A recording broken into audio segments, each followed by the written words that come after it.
Welcome back to another episode of the Offer Mojo Show, where we are talking about crafting, scaling, messaging, and selling aligned and magnetic offers.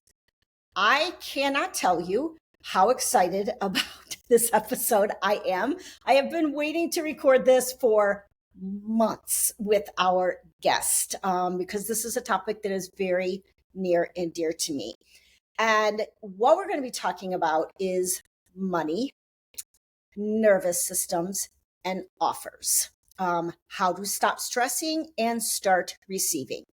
This is literally one of my 2026 goals to stop chasing, stop fighting so hard, stop trying so hard to attract clients, but literally to lean into the universe, into the abundance that's already here and allowing those clients, those right fit clients to come to me. So, and I know that we're all in this same page, but let me just give you a little bit about what we're going to be talking about today. So, our guest is going to share how our nervous systems, unconscious money stories, and generational beliefs shape the way we create, price, and sell our offers. Most entrepreneurs think it's about strategy.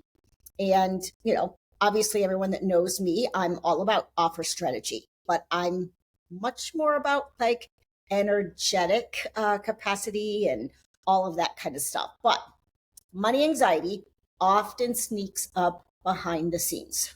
It's showing up as underpricing our offers, over delivering, avoiding sales conversations, or feeling stuck in scarcity no matter how much we earn.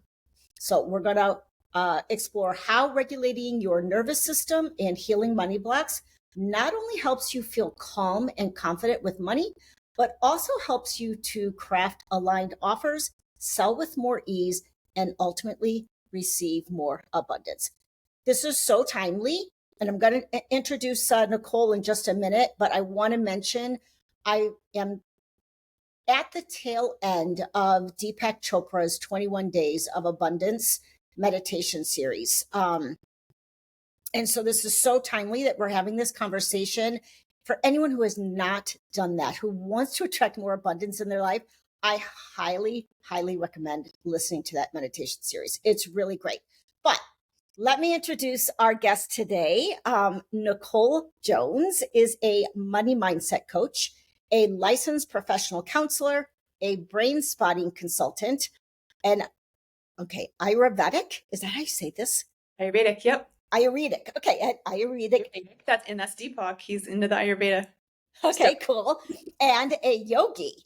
She helps female entrepreneurs stop stressing about money and start receiving more with ease by blending nervous system regulation, brain spotting, spirituality, and mindset work. Through her Awakened Wealth program, Nicole guides women to heal generational money patterns, feel secure in their finances, and create businesses that support both abundance and well-being. With over a decade of experience in therapy and coaching, she is passionate about helping women entrepreneurs feel safe with money so they can grow their income and impact without the constant anxiety. Oh my God, you are my person. Sounds awesome. Yeah. And you know what? This is a really, really important conversation for us to have today because I have evaluated a lot of the trends that are going to be popular in 2026. This is one of them: running a business with a regulated nervous system. So, Nicole, let's dive in. Just first share with us, how did you get here? How did you get to be doing what you're doing today? Well, I will make the story concise. So, as you mentioned, I'm a professional counselor. Mm-hmm. So, I've been in private practice for over a decade. Okay. And primarily working with women's health. Okay. And overall emotional well-being. That is where most of my certifications, all my focus of study has been. And getting my practice going was hard. Mm-hmm. I couldn't get it going. Okay. And it was just like a constant slug. I really thought that if I would, I just was like, I'm a therapist, I'm licensed, I've got like all these certifications, I'm gonna hang my shingle, and Right. people are just gonna come to me. Well, it didn't work that way.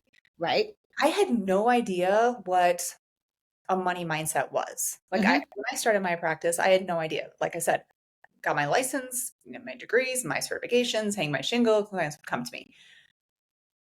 And they weren't coming to me. It was Mm-hmm. really slow. And so then I shifted into doing some coaching because that Okay. seems to be like the more lucrative thing. And a lot of therapists do that. And that's a whole nother thing we can go Mm-hmm. down because Yes, I see it. it's Mm-hmm. more lucrative.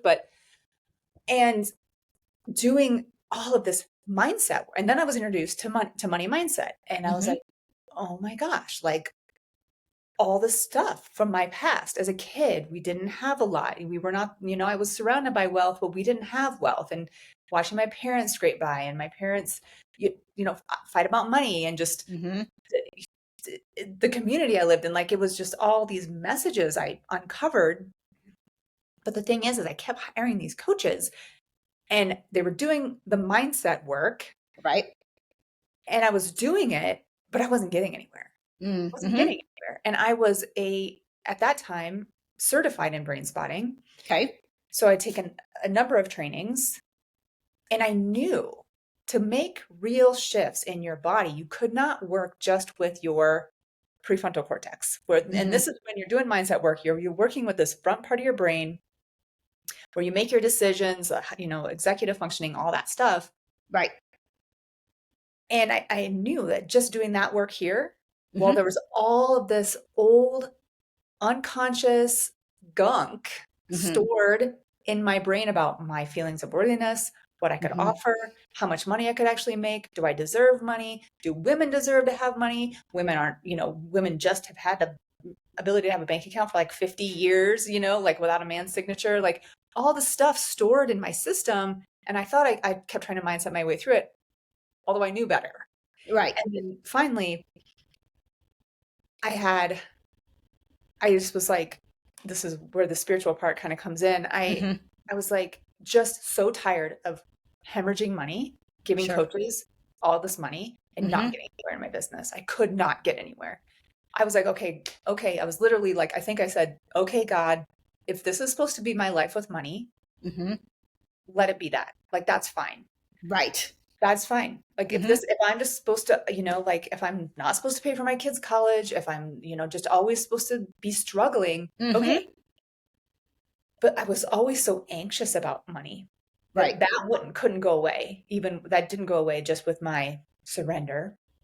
So that's when I stumbled upon a brain spotting money coach. And I Okay. was like, Okay. holy crap.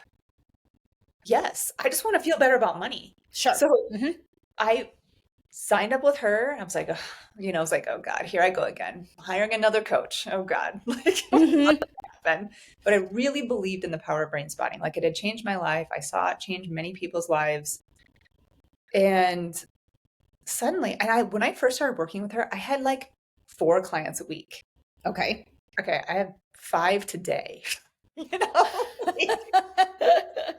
and I have people who are wanting to get on my schedule. I'm like, I have 5 today. And that's me saying no. But I was seeing like 4 clients a week. Money was really coming in slow. And then suddenly I like doubled my clients. And then that second half, so I started working with her in like June or July, like in the summer. And I Okay. doubled the money that I made in the first half of the year, in the Mhm. second half of the year. And the next year, I doubled the money that I made all the year prior. Wow. And I wasn't even going in wanting to make more money. I just Sure. was like, help me feel better about money. I wanted to quit spiraling about how I was going to retire, how I was Mhm. going to pay bills, having this Yes. intense fear of I'm going to lose my house. I'm terrified to look at my bank account. I can't face my debt. I have all the student loan debt. I would be up at night just being crushed by these worries. Yeah. And I just wanted freedom from that. Sure. Mhm. And so I did that. I'm not being very concise. I'm trying to be. And then I found a book called It's Not Your Money by Tosha Silver, which I think Yes, you mentioned that to me. Uh-huh. As And a I'm matter of fact, do you have it sitting there? I do. Right here. Yay. Love It's it. not your money. Yes. So I started practicing those things, which is more surrender, more letting Mm-hmm. go, Mm-hmm. more letting go of control, not Okay. grasping, not being attached. And money miracles just started like flowing into me. And then I was like helping these, I happen to see a lot of therapists in my private practice. Okay. I was helping them create their businesses just by working on their money stuff. And I was like, huh, I kind of mind this. This is kind of fun. I'm kind of Right. on something. Yes. And then eventually, what was my Awakened Wealth was born. It was first called Magical Mystical Money. And then I realized how holistic it is because it's really about all of you. Because when you do this work, when you do brain spotting, when you do unconscious work, it doesn't touch just one part of your life. It Mm-hmm. touches all of you. Yes. So and from there, it was just like this divine download. And that was almost 2 years ago. No, I guess a year and a half ish, maybe a little more than that ago. And Yeah, that's I love your story. I actually, started with a therapist in January this year, and it came from a very similar place. Like, okay, I am tired of like not making the money. I am tired of feeling like I'm just not good enough, like my imposter syndrome. I know that there are stories from my past that are sabotaging me and holding me back. yep, And oh my God, the work that we have done, and don't, no mistake about it, it has not been easy. Like, no, I have spent a lot of Fridays crying, a lot of Fridays crying, right?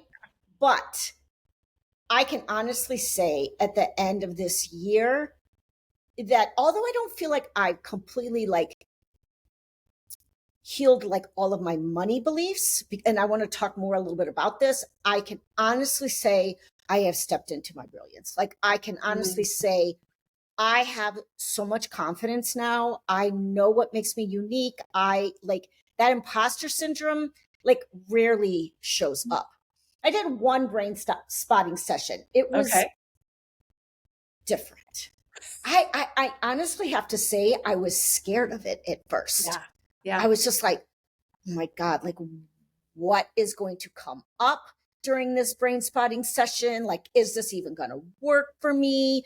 hmm Um, and so I resisted it for a while, hmm but I did do it. And it took me, like, I would say 8 to 10 minutes to like really find like that spot hmm where like stuff started to like surface for me. But kind of like you said, this money stuff, more often than not, it's not about money. It's rarely about the money. No, it's really not. It Right. goes back to your worth and whether or not you feel worthy to run a business, to charge what you're charging. Do you believe in your offers? Do you like it? There's just so much.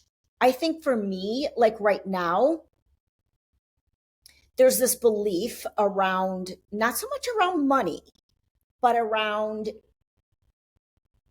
if I don't keep doing and doing and doing and doing, I'm hmm going to disappear from the hmm universe, hmm right? Yep. Which, of course, like has, causes issues in my nervous system. Like, I Yes. get unregulated. I'm like, oh my God, I'm so stressed. I'm like, I'm having too many coffee chats. I'm doing too much. I'm doing too much marketing. Like, I get like overloaded. Yep. And so like what I'm learning now is just kind of to, I think, trust. Yeah, I was gonna say trust. That is I'm gonna get the. It's gonna get. I don't have any tattoos, but I'm gonna get that on my tattooed here, like this Trust. Ishvara Pranadhana, which is surrender, and that's one of Mm, Tosha's three jewels. And it is trust. It is mm, trusting that life, even if you don't believe in something higher than you, just trusting that life always has your back. And the mm-hmm. more you do that, the more it opens for you. And I'm like, I'm with you on, this is like a lifelong path for me to just like be able to learn to sit back and not overdo and not overbook and not overwork and not overcompensate and not do all the overs, because I'm really, really good at that. Me too. And I got like, that's part of who my constitution is. I'm go, go, go. I can do that. And it's just that's what, it's so like, it's never really, what I'm finding with myself and even with my clients is we're like, it happens in layers and we're never really done. And then it's because when you have a next level, like suddenly you're making more money, the old devil shows back up. The old chatter, it can just be in your head. Da, da, da, da.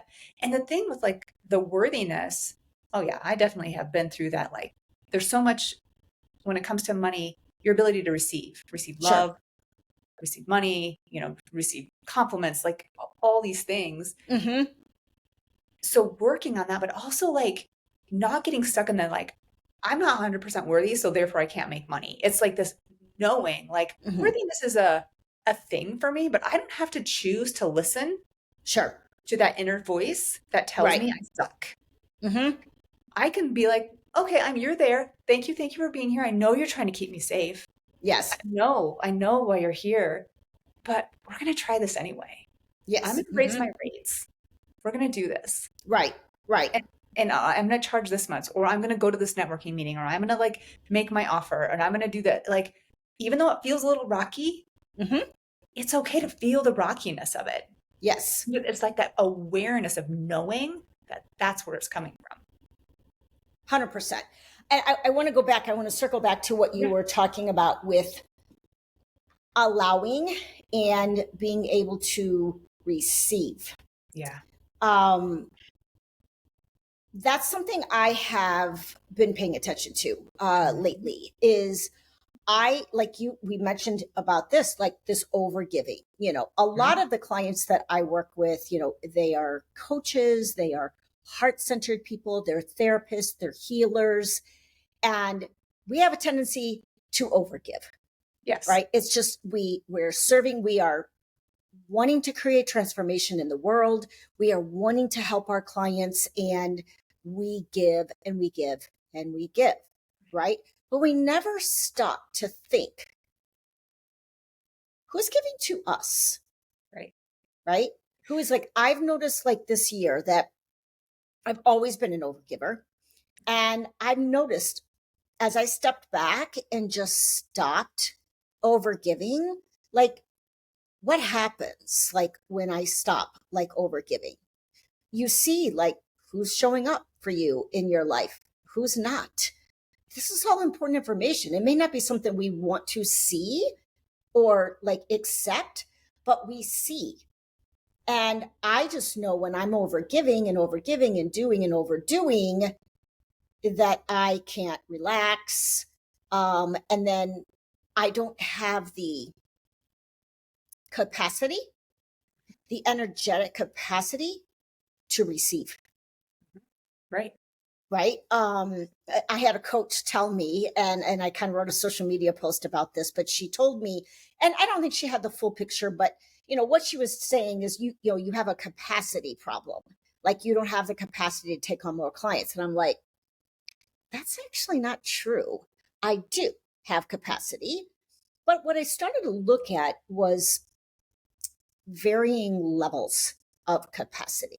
Yeah. Time capacity, energetic capacity, spiritual capacity. All of this capacity to receive can get in the way. Right. If you can't receive, you have very little capacity. We need to be able to receive. To capacity means like, how much can I hold? And if you can't take anything in, then how much can you hold? Or you let it like flow right through you. And women are not great at receiving. Yes. And healers, especially, coaches, therapists, all those, like it's hard for us. So then our capacity sort of is minimal because we don't receive. Yes. I had a business planning event this week, and on day one, it was all about reflection. Like, looking back over the year at what we'd accomplished, what we had received, all of the different things. And I literally was shocked. I was so emotional, I could hardly speak to the group because it was like one of the first times where I realized I don't take time to celebrate what all I've accomplished. I don't take time to celebrate all the amazing collaborations I had this year, all of the great clients that I worked with. Like, I don't slow down enough to celebrate that and really feel that. That was the first time I allowed it in. And yeah, I just think that, like you said, like women are not used to receiving. We just give. Yeah. Right? I'm writing my blog post for this week is about, I haven't decided the name on it, but it's either going to be called No More Blood Money. Okay, no more blood money. Okay, I want to hear more about that. or people pleasing does not equal wealth mindset. Because this idea of we're always giving and we don't receive, and then we overgive. And to me, this idea of like blood money is this like, it's not good. It's like, diamond miners. It's like, oh my God, I can't buy the diamonds because the people go into the mine and they're like, they die and whatever. But when we give and give and give and give, we're like killing little parts of ourselves. When we don't take care of ourselves, when we don't exercise, when we don't take the space, when we don't receive, when we don't celebrate. Yes. And we're so used to doing it that way. And, making sure our clients are happy, or we overbook ourselves, or we overextend ourselves. We say yes when we want to say no. We're like, yes, these little parts of ourselves are like dying. And it's all coming from a place of scarcity. It's like, I have to do this. Otherwise, I'm not going to get money. Or my client, if I say this hard thing to my client, then they're going to be like mad at me and they're not going to come back. And then I'm going to lose their money. And then what if they don't like me? And then they tell other people I don't like me. And, like, it's all coming from this. It's not a wealth mindset. Right. Being in a people pleasing place is not a wealth mindset at all. And it's opposite of receiving. Like, we want to learn to receive and take things in and allow others to give to us, and also not overgive. Yeah, I was thinking when you were talking, I was thinking about one of my clients recently. She was posting something about like working with me on Threads, and she said, Lori is direct and she doesn't sugarcoat things, but she's kind. All I could focus on was like, oh my God, she's telling the whole social media that I'm direct and, don't sugarcoat things. And I'm like, I didn't focus on the fact that she's kind, right? And that I will do anything to help her. I was like, oh my God, people are going to take this the wrong way. But then I stopped and I thought, you know what? I am direct. I'm direct because I care. Right. I am so passionate about my client's success and I'm very intuitive. So I'm like in a mindset when I'm working with my clients of like really tapped in intuitively. And when I get an intuitive hit, it just like comes out. Like I'm just direct. I just say what's on my mind. And most of the time it serves me well. But yeah, I guess instead I was just like, yes, okay, I'm direct. So what? Like, right. So what? That's a great gift. I mean, sometimes I'm like, to my coaches in the past, I'm like, just give it to me. Tell me. Yes. What do I need to, what do you see? What do I not see? What am I missing? Because I'm here for a reason. So I can like uncover these holes. I can bring consciousness. I can bring the unconscious into consciousness. Like, I want that. So you've said a couple of things that have made me think of the upper limit. Are you familiar with the book, The Big Leap by Gay Hendricks? The Big Leap, yes. He talked about the upper limit. I haven't read it, but yes, I'm familiar with it. So your upper limit is like your thermometer, your thermostat that's set within you, like how much you can receive. So if you're used to making like $50,000 a year, and then you start making 60, your system's like, oh no, that's not normal. We're not used to that. Right. we're going to sabotage and bring it back down here. So one of the things, there's a few ways that you can know that you're like bumping your head into your upper Okay. limit. And it's that like not being able to take, like when someone gives you a compliment, you're like focusing on the negative thing. You're like, oh my God, Right. like they said I was direct. Oh no, you know, you're fretting Right. about that. And then, oh God, the other one just left my brain. That like inability, perhaps. Let me do some brain spotting and Menopausal brain. no worries. It's when you worry, you fret, and you're not able to take in compliments at all. You know, you're like, oh no, oh yes. And so when someone's like, oh, you did such a great job, and you're like, no, you know, it wasn't really that big of a deal. Like, no, Right. you know. So that's like your thermostat. Like I'm set at this certain place, and then your body's trying to bring you back down, or your energy field is trying to bring you back down. Like, nope, you're used to making $50,000 a year. You're not going to go past it. We're going to find a way to keep you there. Right. You know, worry and like not hearing the compliments, picking them apart, you know, deflecting. Me, I know what happens for me when I start thinking about like, you know, having big like months, like financially or yearly or whatever, right? What comes up for me is, oh my God, my life is going to be out of control. Yeah. I'm going to be so stressed out.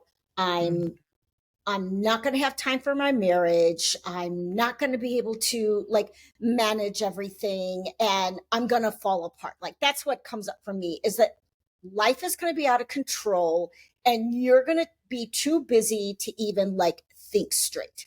That's what I think. But it's like logically my brain says, oh my God, Lori, like, do you know how much about like hiring team? Are you a good delegator? Hell yes, I am. What would you do if you were so busy? Like if you were so busy and like, what would you do? I'm resourceful. I would figure it out. But that emotionally, right. That's what comes up for me. Is like, life is going to be out of control. I'm going to be so stressed out and miserable. And I think that's what keeps me like smaller, right? Yeah. Trust is out the door. Like I can't trust making all this money, because then I'm going to be out of control. Life's going to be out of control. I'm not going to be like, okay, in my marriage, like I'm going to all the blah, blah, blah. It's like, this isn't okay. Right. Yes. I want to go back to something that you talked about, which is having a wealth mindset. How do we recognize if we have a wealth mindset or the things that are holding us back from having a wealth mindset? Well, so to explain that, I think we'll start with what scarcity or lack mindset is. Okay. And that is that like, there's not enough. I'm going to run out. Money is for other people. Wealth is for people who are really smart, or wealth has been like, they just come from a rich family, so they're going to have fun. There's a lot of competition in the scarcity mindset. There's a lot of comparison, and like there's a feeling of like constant struggle. Like you're just life is always going to struggle. I used to always I always would feel like I'm in the Tough Mudder of life, which I don't know if you know what a Tough Mudder is. It's one of those insane things that people in Colorado do, and probably other places, just like literally crawling through mud and through an obstacle course that I didn't sign up for. Okay. That doesn't sound fun at all. It's like, oh my God, you're like literally clawing through life every single day. Like you just, and that's scarcity, just like feeling like there's never enough. And I believe that is definitely passed down through that can be passed through the generations. It can be, you know, your grandparents' experience, your great grandparents' experience. My dad tells a story of how his grandma was taking care of him when he was little. Like his parents were away, and put moldy bread in their lunches because she was from the Depression, and she was like, "Well, you got to eat all the food. Like it's food. We could run out of food, right? You know." And so it's just like these beliefs that are passed from one generation to the next. And then there's also the cultural beliefs, the neighborhood we grew up in, the gender that we ascribe to, like all these things that are like just really in our deep unconscious mind. Mm-hmm. How your parents talk to you about money, how you listen to your parents talk about money to each other, Right. just so many different experiences of money, having money trauma, having a lot of money and then losing a lot of money. I have clients like that they've had come from families with millions and millions and millions and millions of dollars, multiple homes, and lost it all. Yeah. Terrified of losing money again. Mm-hmm. And so trauma can increase that scarcity mindset because like I've got to hold on tight to everything because we might run out. Right. And that wealth mindedness is knowing there's always enough. And when you have a failure, you see that as a way to learn. And you find a way to make a success out of it. That you don't take it as like, I've got to quit and give up.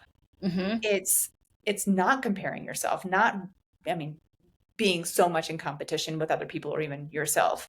It's just knowing everything's okay. And I think people who are more in that wealth mindset see money as a tool to get through life versus like a need and necessity. It's like, well, this money, I can do these things and I can do that. But it's like, they don't hang all of their worth on it. They don't hang and just because you have a lot of money does not mean you're in a wealth mindset. Like that does not mean anything. Right. Otherwise, my client who's come from a family who's lost millions and millions of dollars, if they had a wealth mindset, they would not have lost millions and millions of dollars, most likely, because they wouldn't have had to like hemorrhage it. Sure. Okay. So having money does not equal a wealth mindset at all. Interesting. Right. Like I said, I have clients who drive really nice cars, have everything they need, and they're terrified of losing their money. So, okay, you asked me what wealth was. What was the second part of that? I think you've talked about it, of just kind of like how you can recognize if you're in scarcity mindset or in a wealth mindset. Right. And here I want to ask a very specific question. Yeah. Because I'm hearing this in all business communities, like everywhere. Yeah. People aren't buying right now. People are holding on to their money. The economy is bad right now. This is all money stuff. Mm-hmm. Come to me from a wealth mindset, as a money coach, and talk to me about those statements. What's happening there? How do you know how much it's true, how much it's not true? Like, what's going on? I honestly, this might not be what you want to hear, but you don't listen. Okay. You don't, that is their truth. What's true is true for a person. Mm-hmm. And I think we can get so caught up in this, well, this is the facts. But then you've got these other people who are still making a boatload of money in this economy. That's crap. Like I hear therapists telling, and I really, so for me, it is partially is like not listening. Okay. And the law of attraction, I have a love-hate relationship with the law of attraction because I do think there's some truth, but I also think they disregard the nervous system part of things in certain ways. But just, you don't go there. You just don't let it into your brain. It's like you just don't buy that story. Don't buy the story because it's not always, it doesn't have to be true for you. And you just don't know for sure what's true. And I hear, so I'm in like therapist groups and I hear about, like my client caseload is falling off, blah, blah, blah, blah. And I have to be, I've learned to be very much like, okay, not going to buy into that because I'm having a very different experience as a therapist right now. Okay. As a coach, very different. But there's a lot of people out there who are like, no one's coming to therapy anymore. No one wants to pay out of pocket. I've never taken clients who used insurance. Like, now I've got a great practice. So I think my answer to that is choose to believe what you want to believe. Choose to see what you want to see. Choose to do choose to work towards being in that wealth mindset and not just, it's so easy to get, I mean, the majority of our culture is in scarcity. So it's really easy to get into those murky waters and believe Yes. all the crap.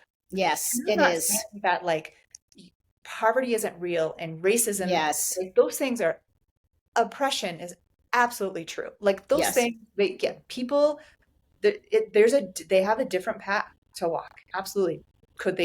Can you shift your mindset as someone who's lived in those circumstances? Absolutely. I know that. I have clients who've been them. Hmm. So they have different circumstances and challenges to face when you're not Yes. a white woman living in Boulder County or wine country. You know what I mean? Right. It's different. Exactly. So, I get it. so those Hmm. things can definitely be true, but do you have to believe that no one's buying? I don't No, think so. no, we don't I'm have not to going to believe believe that. that. Yeah. Let's talk.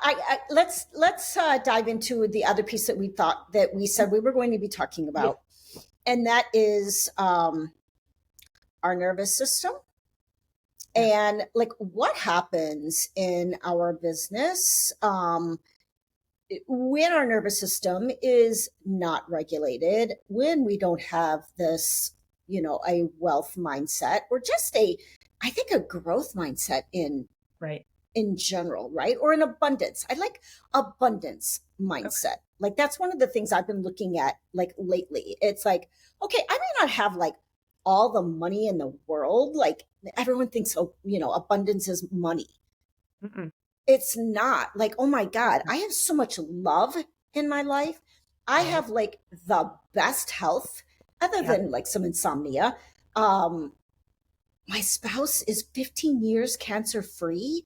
Oh, Like we live in a beautiful home in beautiful wine country, surrounded by so many loved ones, and we're healthy. Like we're yeah. not on any medications, like we're not in the hospital.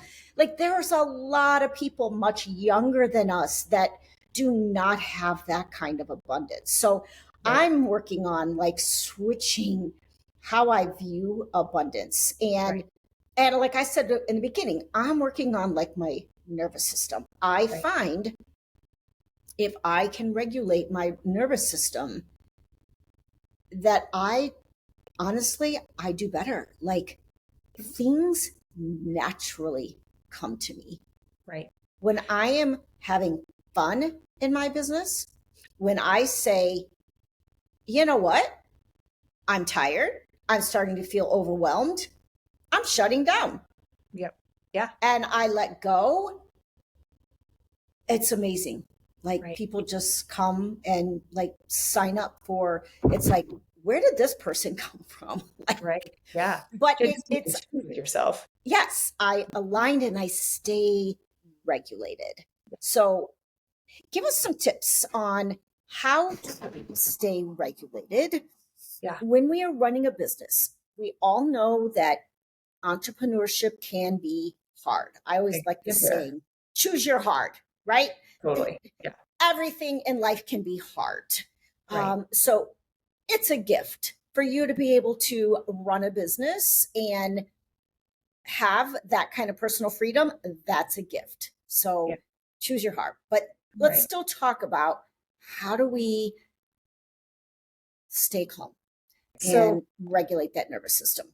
I think, first of all, what I want to say is that if you have a pretty strong scarcity mindset, you Mm-hmm. are usually typically pretty dysregulated. Got it. Okay. So, and the thing, so regulation, like you said, 2026, it's everywhere. Mm-hmm. 2025, it's like it is the word of the It century, is. It right? is. Uh-huh. The thing with our nervous system is we want it to move between the states as needed. So the goal isn't just to be calm all of the time. Because Okay. if you are getting chased by a tiger, you don't want to sit back and take a deep breath. Like that's not, your nervous system works the way it does to keep you safe and to keep Mhm. you healthy and to keep you alive. So this idea of being regulated all the time is just not possible. Okay. And it's kind of I'm like on a little like with this lately, but it's not the way it's supposed to be. Okay. All You're right. supposed to feel, like getting into a little, sympathetic part, which is the fight or flight. A little bit of sympathetic helps you get up in the morning. It Mm, helps you go to the doctor to make sure you're cancer free for 15 years. Like mm-hmm. a little bit of like, you need that. You Sure. need, and then you need your little, the dorsal vagal part of your nervous system to like help you fall asleep, to help you rest, to help you meditate. Like we Mm, need these things. And we also need to like know when to swerve when a car is gonna like run a red light, and we know when to run if the tiger's coming after us. So like the goal with nervous system regulation is ideally to be able to move freely between the states as they come, and to not get stuck in one, and not get stuck in dysregulation, which is fight or flight, also frozen, and then there's the fawn, which is the people please, people please. Oh my God, I got to make sure everyone's okay. I love that. I love So that. you want to make sure you can move between those things. So I think you mentioned, a lot of things, just being in touch with your system, like, oh, I'm overworking, I'm Mm, overdoing, I'm networking too much, I'm marketing too much. I need to take a break from myself. sure. And I think, you know, in Ayurveda, we have this practice called dinacharya, which is basically means your daily practices. So like how you start your day, how you live your life every day, if you're not conscious and aware of it, becomes your life. So if you're waking up first thing in the morning, you're diving in, you're checking your phone, diving Sure. into email right away, you're cortisol, cortisol, cortisol, cortisol. So I Mm, say one of the best ways to help keep yourself regulated is having an intentional morning practice. got it. And that doesn't mean you have to sit on a cushion and meditate for an hour and then do 2 hours of yoga or whatever. That is Right. literally taking a deep breath and breathing down your body and into your feet, and then breathing up through your feet into your heart, and just going back, like just being like, this is what I'm going to do every day before I look at my phone. Yes. I have That's one the coach. key. That is Before one you of the look at your phone. before Right. you look at your phone, like the way you start your day takes over your whole day, and it becomes your whole life. So if you wake up every day and the first thing you're doing is like checking your email Mhm. and you just get off to the races, then suddenly you're 65 and you're like, God, I've been stressed out my whole freaking life. Right. Right.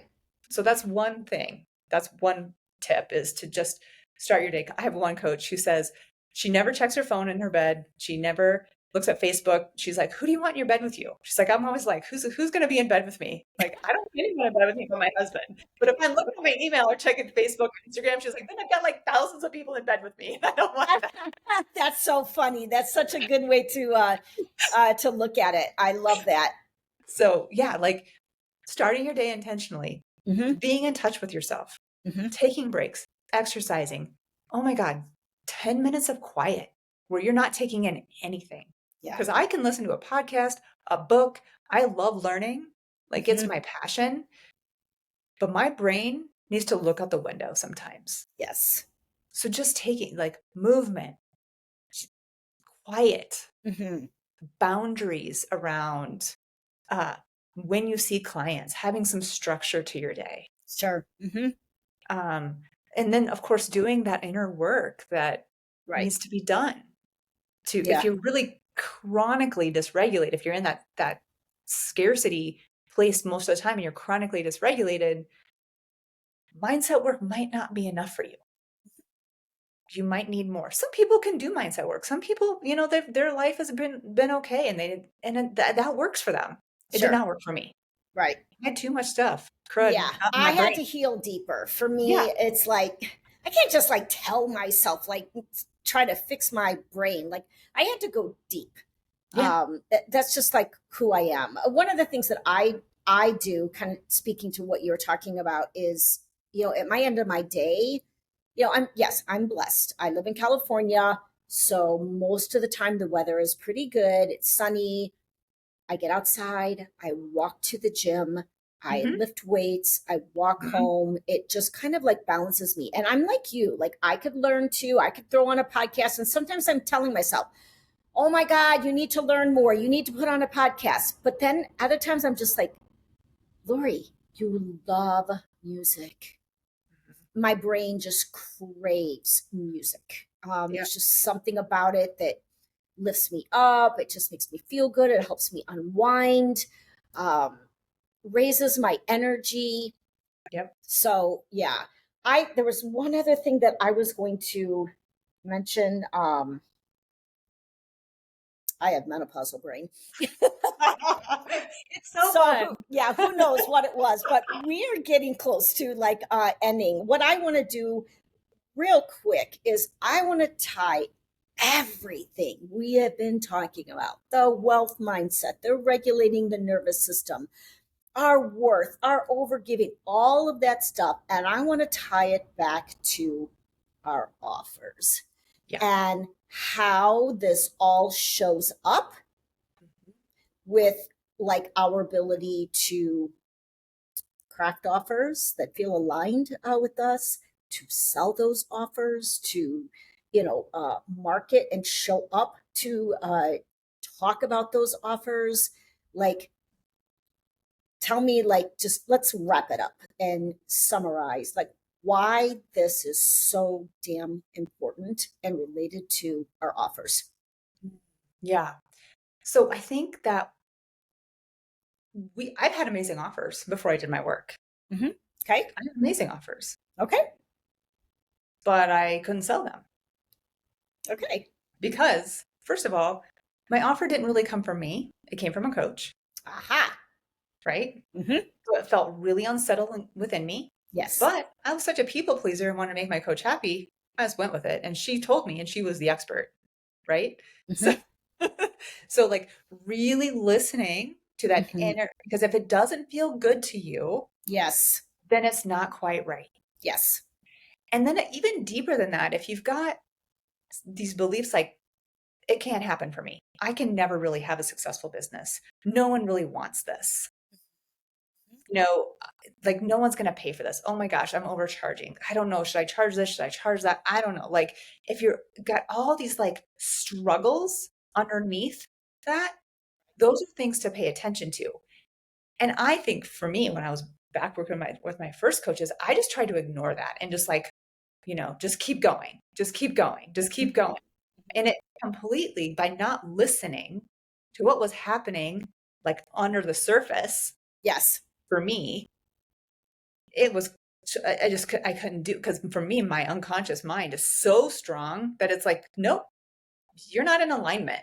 Right. This is not going to work. And you're Yes. believing you can really charge 10K for this package. That's not really going to happen. Right. Right. Like, so there was so much work underneath the surface. So I think finding that alignment and really believing in, because I know you're the offer expert and you help people procure these beautiful offers. Like they gotta like, yes, this is it. This feels good to me.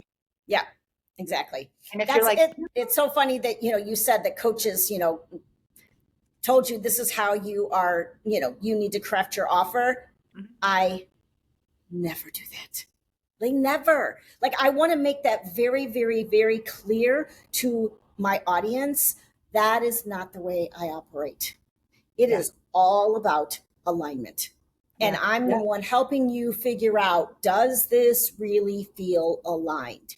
And if Yeah. it doesn't, we're not creating it. If someone told you you need to have a group program because that's the only way that you're going to scale, but you don't want to do a group program, we're not doing one. Yeah. Don't do it if you don't want No, that. because It's it's work. just like I've been down that road. Like I fell in. Oh my God, I fell in. And I don't know how I did it. FOMO, I guess. But Well, now you know, but that makes you better yeah, what you do because you've yeah, been 9 years. For 9 years, I never, ever, ever ran a Black Friday sale. I am like, I refuse to be a part of that noise. I am not doing that. This year, I don't even know why I did it. I just decided, oh, let's have fun. Let's do a Black Friday sale. right. Miserable. Like miserable. I had fun creating it because I got to use my creativity. Hardly anybody's opening emails.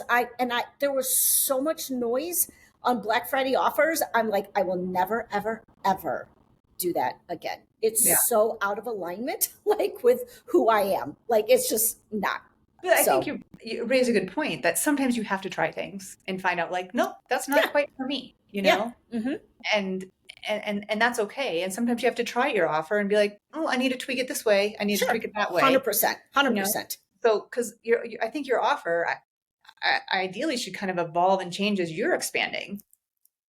1,000%. Yes. Right? And you see what your 1,000%. clients need and what people want.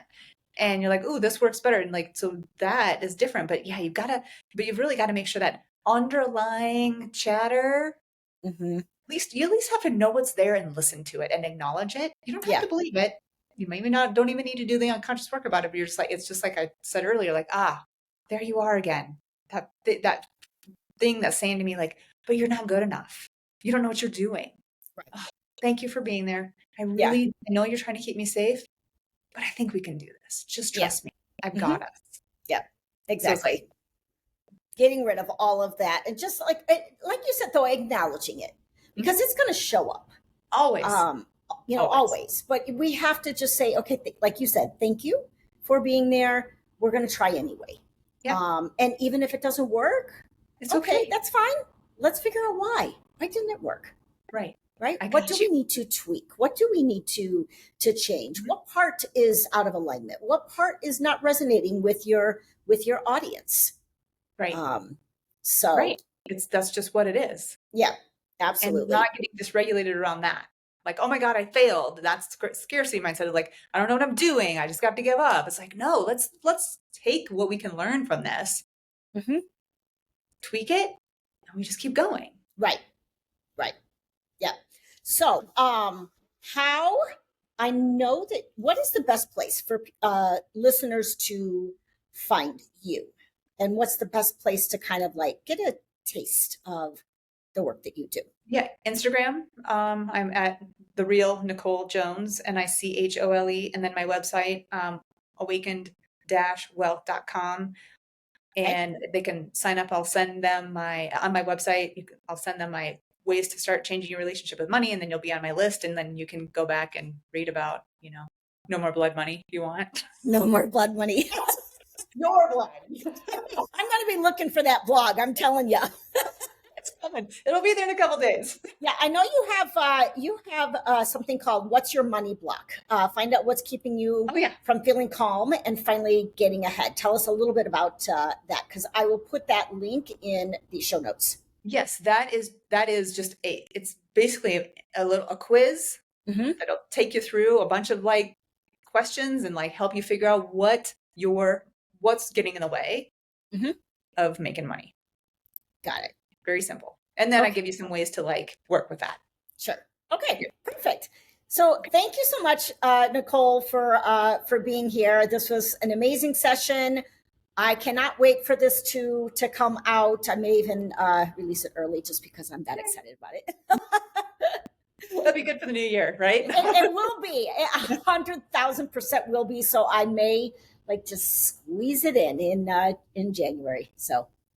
Well, thank you so much. It was such a joy to be here. All right. Take care. You too.